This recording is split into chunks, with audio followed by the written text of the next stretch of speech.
obey the triangle and parallelogram law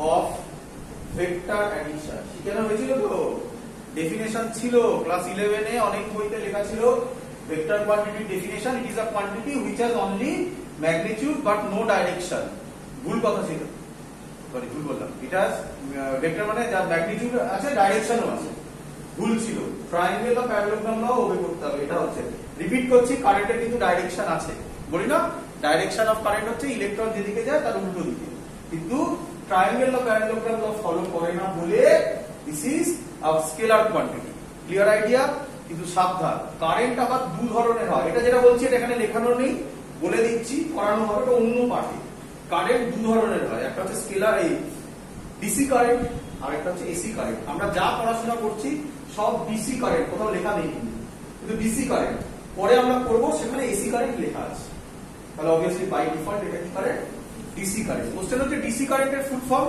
direct current মানে তার direction change হচ্ছে না এসি কারেন্টের ফুল ফর্ম অল্টারনেট কারেন্ট নাম শুনে বোঝা যাচ্ছে ডাইরেকশন চেঞ্জ হচ্ছে অল্টারনেট সেখানে আমরা একটা চালাকি করব যখন আমরা পড়াবো এসি তখন স্কেলার ভেক্টরের একটা ভাই জন্ম নেবে তার নাম হবে ফেজার ফেজার স্কেলার ভেক্টরের আরেক ভাই ফেজার কি ফেজার হবে অনলি এসির ক্ষেত্রে অ্যাপ্লিকেবল তখন শেখানো হবে ক্লিয়ার আইডিয়া আপাতত দরকার নেই আমরা কোথাও মনে শিখিয়েছিলাম 11 এ ফেজার ডায়াগ্রাম এরকম কিছু একটা ছিল মনে হয় কনসেপ্ট কিছু কিছু বইতে লেখা ছিল হয়তো সেটা এখানে তখন বোঝানো হবে ক্লিয়ার ছেড়ে দাও বলো এবার খুব ইম্পর্টেন্ট জিনিস কারেন্ট ডেনসিটি কি দিয়ে ডিনোট করা হয় জে দিয়ে ডিনোট করা হয় কারেন্ট ডেনসিটি ফর্মুলা খুব important I by A I by A I মানে হচ্ছে কারেন্ট A মানে হচ্ছে ক্রস সেকশনাল এরিয়া ইউনিট লিখবে ampere metre to the power -2 ampere বোঝা যাবে না নাকি কারেন্ট মানে অ্যাম্পিয়ার এরিয়ার ইউনিট মিটার স্কয়ার যেহেতু আছে তবে মাইনাস বড় বড় করে লিখবে current density is a vector quantity কেন গসপেলে পড়েছিলাম আমরা এরিয়া ভেক্টর কোয়ান্টিটি তাই তো নাকি তাই current density is a vector quantity ভালো করে শোনো তোমায় যদি কেউ বলে যে রাইট ডাউন ওহমস ল ভালো করে শোনো আমরা করব আমরা এক্ষুনি করে দেখাবো আমি ওহমস লর ফর্মুলা কি এদিকে দেখে নাও V IR তাই তো I মানে কি কারেন্ট কারেন্ট কি স্কেলার পোটেনশিয়ালও কি স্কেলার রেজিস্ট্যান্স একটা কনস্ট্যান্ট স্কেলারই তাহলে তোমাকে পরীক্ষায় দেবে write down ohm's law in vector form সব সময় মাথায় ঢুকিয়ে নাও কারেন্টের ক্ষেত্রে ভেক্টর ফর্ম বলা মানে বাই ডিফল্ট তাকে দিয়ে রিপ্রেজেন্ট করা জে কে দিয়ে কারেন্ট ডেনসিটি তাহলে কারেন্ট ডেনসিটি নাম যত না বেশি পপুলার তার থেকে নাম বেশি popular vector form of current বলে ভেক্টর ফর্ম অফ কারেন্ট মানেই কে বলো কারেন্ট ডেনসিটি এটা মাথায় রাখো vector form of current means current density clear idea চলো লেখো এবারে ইম্পর্টেন্ট জিনিস সেটাও দেয় লেখো এবারে current when an electron current when an electron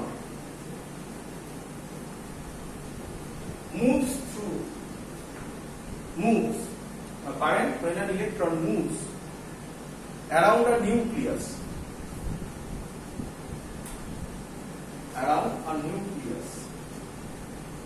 ভালো করে বুঝে নাও আবার ভালো করে বুঝে নাও এবার আস্তে আস্তে আমরা ভেতরের দিকে যাচ্ছি এই ভদ্রলোক হলো ইলেকট্রন কেমিস্ট্রিতে যাচ্ছে কেমিস্ট্রি এই ভদ্রলোক হচ্ছে নিউক্লিয়াস বলতে হবে না তো যে নিউক্লিয়াসের চারিদিকে ইলেকট্রন ঘুরছে এই রেডিয়াসটা হচ্ছে আর কোশ্চেন হচ্ছে যখন একটা ইলেকট্রন একটা নিউক্লিয়াসের চারিদিকে রিভলভ করে তখন একটা কারেন্ট তৈরি হয় হবে তো নাকি কারেন্টের ডেফিনেশন কি ছিল rate of flow of charge move করলে আছে এখানে ইলেকট্রোস্ট্যাটিক্স এর সঙ্গে ডিফারেন্স কি প্রথমেই বলেছিলাম কারেন্টের যেখানে চার্জ মুভ করবে একটা চার্জ স্টেশনারি, তাহলে নিঃসন্দেহে এখানে কারেন্ট তৈরি হচ্ছে। তাহলে ঘুরে ঘুরে কথা, ভালো করে শুনবে, ঘুরে কথা। তাহলে কারেন্ট সবার মধ্যে আছে, কি আমাদের মধ্যেও কারেন্ট আছে এবং ট্রু এটা। আমি একটা কথা বলে রাখি, মনে হয় বলেছিলাম, আবার বলে রাখছি, আমাদের বডির মধ্যে কারেন্ট আছে কত জানো? Micro ampere. আমাদের বডিতে কারেন্ট ফ্লো করে মাইক্রো অ্যাম্পিয়ার। তুমি যদি বলো কেন, এটাই রিজন ইসিজি কিভাবে করা, ওই ইলেকট্রোকার্ডিওগ্রামের যে ওটা ওইখান থেকে ওই কারেন্টের মাইক্রো অ্যাম্পিয়ারটাকে ডিটেক্ট করে করা হবে। আচ্ছা, আমাদের বডিতে কি বলে মাইক্রো অ্যাম্পিয়ারে কারেন্ট আছে। আমরা প্র্যাকটিক্যাল যে করব তাতে দেখবে কারেন্ট নিয়ে আমরা প্র্যাকটিক্যাল করব। যে মেশিনটা দেওয়া হবে তার নাম হচ্ছে অ্যামিটার। তার ওটা অ্যামিটার নয়, পাশে দেখবে লেখা আছে মিলি অ্যামিটার। তাহলে আমরা যে প্র্যাকটিক্যাল গুলো করি সেখানে কত লেভেলে কারেন্ট ফ্লো হয়? মিলি অ্যাম্পিয়ারে। ক্লিয়ার? এই এসিতে কত কারেন্ট ফ্লো হয়? অ্যাম্পিয়ার। আমরা এক্সাক্ট ভ্যালু বলছি না, আমরা আইডিয়া দিচ্ছি। অ্যাম্পিয়ার মানে কি? কত অ্যাম্পিয়ার? একটা ইয়েতে এসিতে current flow 2 ampere, 3 ampere, 4 ampere. তুমি বলে কিভাবে স্যার আপনি বলছেন? তোমাদের আমাদের মধ্যে হয়তো অনেকেই আছে যারা কোনোদিনও গিয়ে ফিউজ কিনেছো। ফিউজ কিনলে তখন তোমরা বলো, না মোটা তার তো ঠিক আছে, ফিউজ কিনলে বলা হয় যে 5 অ্যাম্পিয়ারের ফিউজ দিই, মানে ওর থেকে বেশি কারেন্ট গেলে খারাপ হয়ে যাবে ওটা। তাই রাফলি 3 অ্যাম্পিয়ার, 4 অ্যাম্পিয়ার, 5 অ্যাম্পিয়ার হচ্ছে এসিতে যাচ্ছে। আর থান্ডারস্টর্ম যখন হয় 10,000 অ্যাম্পিয়ার বলে বলেছিলাম মনে হয় একটা এইভাবে। ওইটা ইয়ে অ্যাম্পিয়ারের ইয়ে জন্য, মোটা তার মানে আরো বেশি কারেন্ট ফ্লো করার জন্য। একদম ভালো কথা বলেছো। তাহলে নিঃসন্দেহে কারেন্ট ফ্লো এর সাথে একটা এরিয়ার কনসেপ্ট থাকবে। মনে হয় আজকেই আমরা করিয়ে দিতে পারবো, ধৈর্য ধরলে আমরা সেই রিলেশন আজকে করিয়ে দিতে পারবো। তাহলে তার অ্যান্সারটি পেয়ে যাবে। যে এই এখন তাকাও উপরের দিকে, ফ্যানের দেখ তাপটা, এটা তো খোলা আছে, অনেকের বাড়িতেই নেই, ওই যে যেমন তোদের বাড়িতে ওরকম আছে হয়তো, ওই উপরে যেটা আছে দেখ দেখা যাচ্ছে না, ওই ঢাকাটা আছে, এখানে ঢাকা নেই বলে দেখতে পাচ্ছিস তারা। এইরকম তাপ, তাই না? দেখ টুইস্টেড টেবিল বলে, দেখ একটা সাথে আরেকটা রকম প্যাঁচানো এরকম, ঠিক আছে? এই যে তারটা সবার বাড়িতে আছে, মোটা তার, টিভিতে থাকে, ফ্রিজে থাকে। কেন হয় এগুলো? এটাই শর্ট সার্কিট। নাম শুনেছিস সবাই? কালকেই হয়েছে কোথায় একটা শর্ট সার্কিট, আগুন লেগে গেছে। তো শর্ট সার্কিট কেন হয় সেগুলো আমরা শিখবো, এই টার্মগুলো আমরা শিখবো সব। ধৈর্য ধরে সব জানবো আমরা। এরিয়ার কনসেপ্টটা বললি ভালো দেখা যাবে। দেখ আমি এটা বলতে, তাহলে যখন ইলেকট্রন ঘুরবে এরকম, তাহলে কারেন্ট তৈরি হবে। তাহলে কোশ্চেন হচ্ছে সবার মধ্যে কারেন্ট আছে। তাহলে কোশ্চেন হচ্ছে কই স্যার আমি তাহলে এখানে হাত দিচ্ছি কারেন্ট হচ্ছে না কেন? তাই না? তাহলে প্রথম কোশ্চেন হচ্ছে এই যে কথাটা বললাম, কিন্তু কারেন্ট আছে, কিন্তু কারেন্ট গুলো এমন আছে একটা আরেকটাকে ক্যান্সেল আউট করে দিচ্ছে নরমাল অবস্থায়। যখন আমি একে এবার ইলেকট্রিক ফিল্ডে ফেলবো তখন ওর মধ্যে কারেন্টটা একটা স্পেসিফিক ডাইরেকশনে যাবে, তখন আমি ফিল করবো সেটাকে। চিন্তা করিস না, আমি এটা নিয়ে এক্সপ্লেন করবো। তাহলে আমরা এখানে বুঝতে পারছি যে যখনই ইলেকট্রন মুভ করবে কোনো নিউক্লিয়াসের চারিদিকে, তার মধ্যে কি তৈরি হবে, কিভাবে তৈরি হবে সেটা বার করবো। খুব সিম্পল ফর্মুলা, এক্ষুনি আমরা করলাম, করতে পারি। রেডিয়াস আর বলেছি, ভেলোসিটি ফর্মুলা কি হবে? 2 pi r by capital T, where capital T is equal to time period for the electron. Time period মানে বলতে জানিস একবার ঘুরতে যে টাইম লাগে, তাই তো নাকি? I এর ফর্মুলা দেখ তোরা করতে পারলি কিনা? এখান থেকে আমরা লিখতে পারি কি কত হয় বাবা? v/2 pi r। এখানে বসাবো q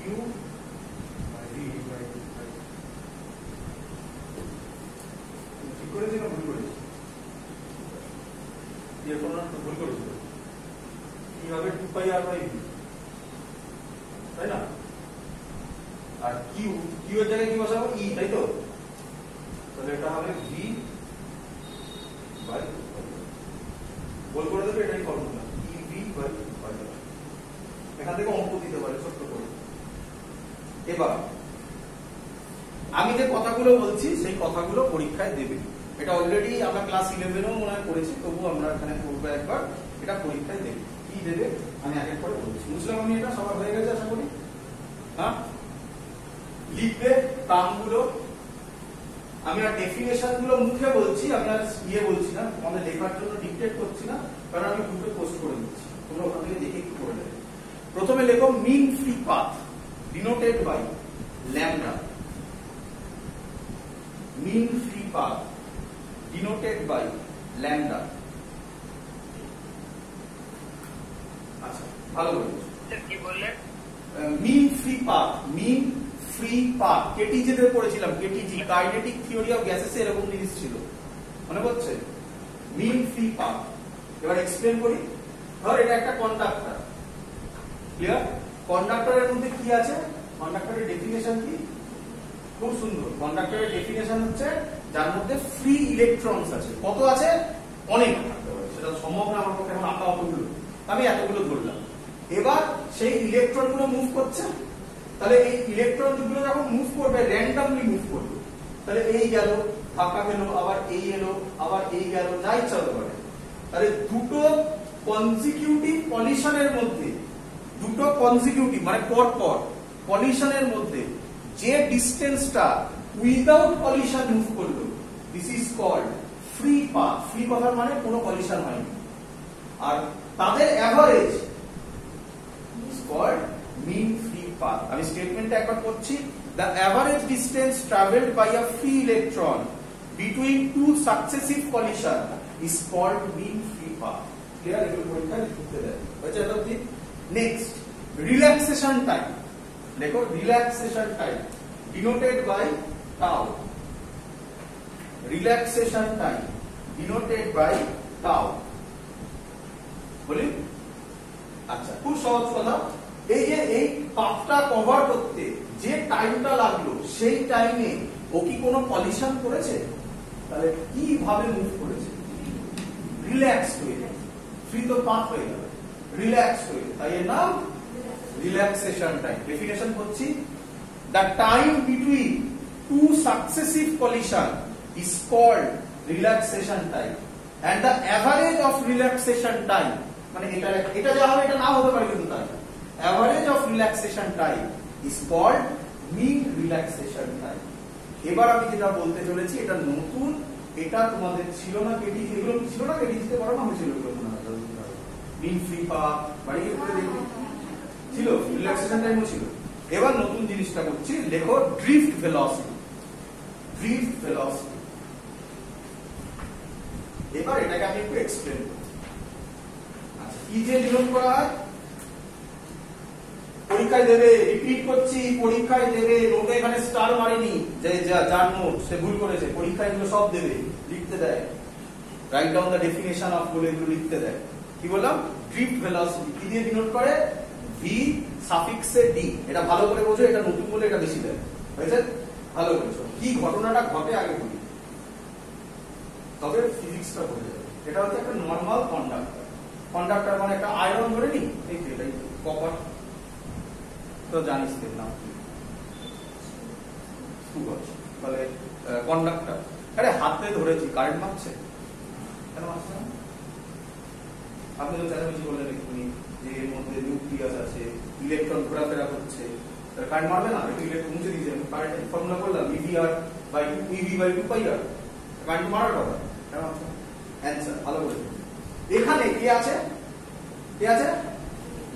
ইলেকট্রন। খুব সাবধান, আরেকটা কথা, ওটা লিখলে 0 পাবে, ইলেকট্রন লিখলে 0 পাবে। Electron free electron. কন্ডাক্টরের ডেফিনেশন কি?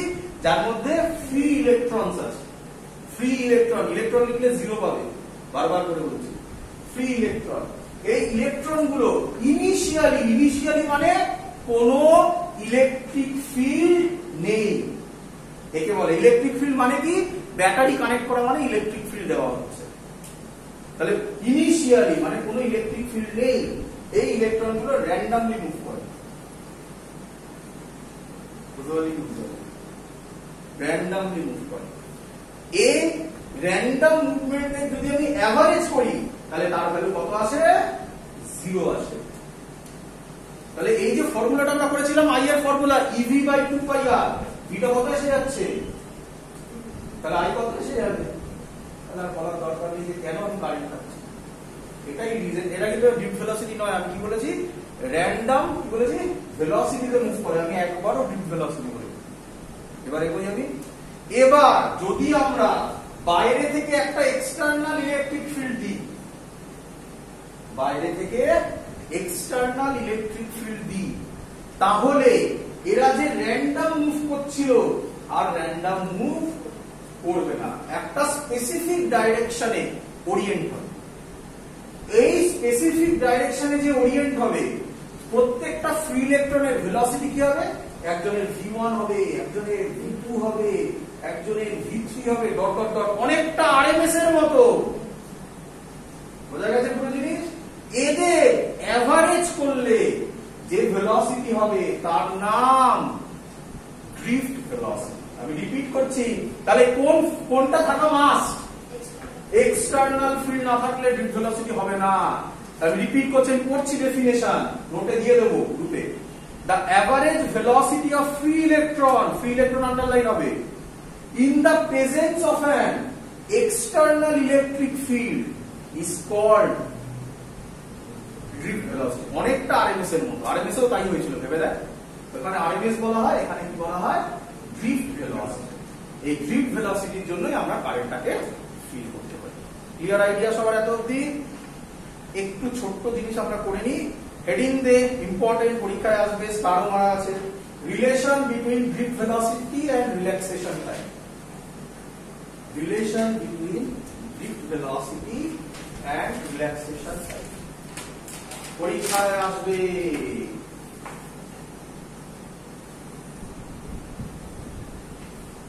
Relation between drift velocity and relaxation time. চলো, আচ্ছা, তার আগে একটু লিখে নেবে তোমরা। আচ্ছা, আগে একটু এটা বুঝে নাও, এটা বুঝে নাও, একটুখানি বুঝে নাও। একটা কন্ডাক্টর, তাই তো নাকি? কন্ডাক্টরের মধ্যে একটা কি লাগিয়েছি বাবা?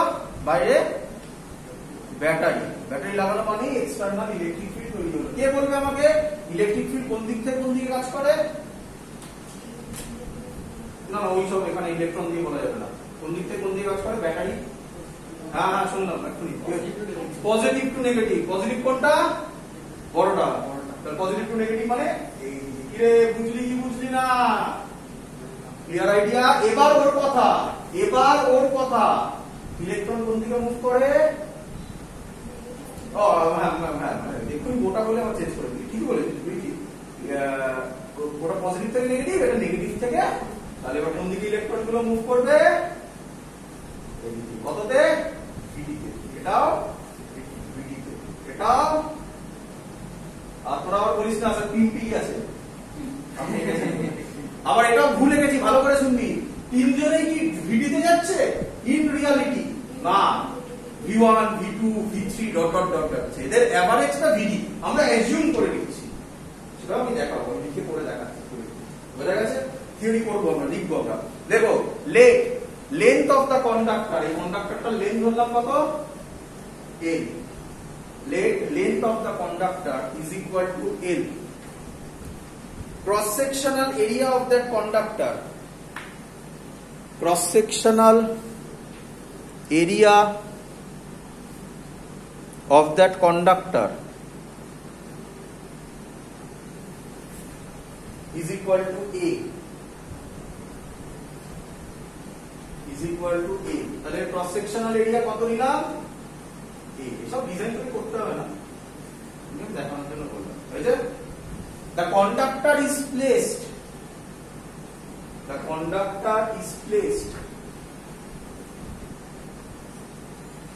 in an external electric field. The conductor is placed in an external electric field,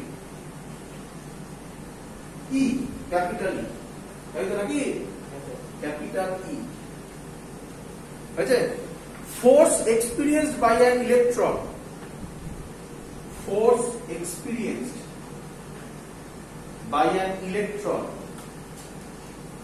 তাহলে F, তাই তো? আর F ইলেকট্রনের F, তাই তো? কবিতা শিখিয়েছিলাম F এর ফর্মুলা। কবিতা, if a charge Q placed in an electric field E, then force experienced by that charge, কবিতা বলেছিলাম QE। এখানে কি সেটা ইলেকট্রন হয়েছে, ইলেকট্রনের জায়গায় কি লিখবো? স্মল ই। আর E মানে কি? Capital E। ফোর্সের ছোটবেলার ফর্মুলা, কার মাস,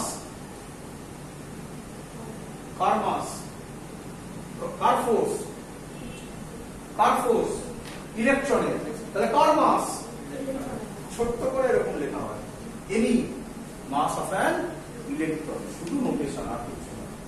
ক্লিয়ার আছে? ক্লিয়ার? কি আমায় বলবে এই ইলেকট্রনগুলো কত ভেলোসিটি নিয়ে যাচ্ছিল initial u1 u2 u3 dot dot dot. External electric field দেওয়ার পর কত ভেলোসিটি নিয়ে যাবে v1 v2 dot dot dot. এদের এভারেজের নাম ড্রিফট ভেলোসিটি। তাহলে দেখো let initial velocity of electrons, initial velocities of electrons, total number of electrons এরকম হবে u1 u2 dot dot dot un। final velocity of electron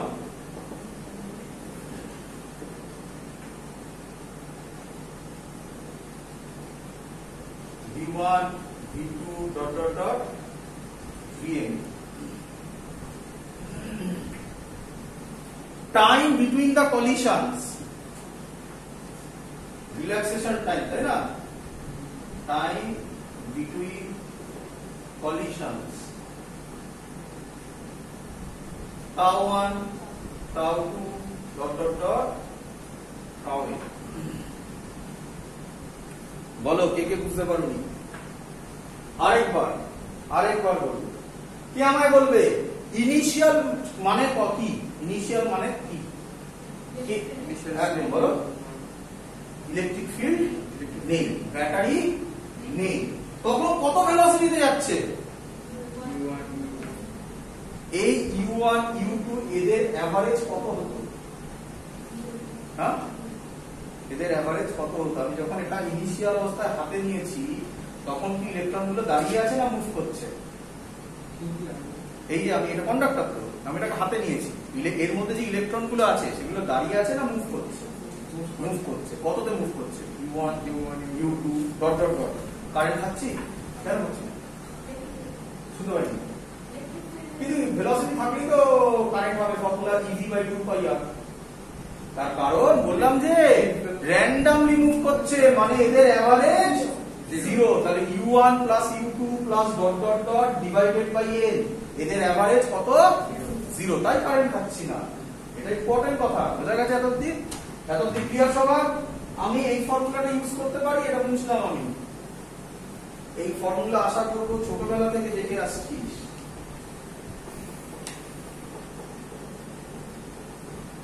acceleration তো same থাকবে।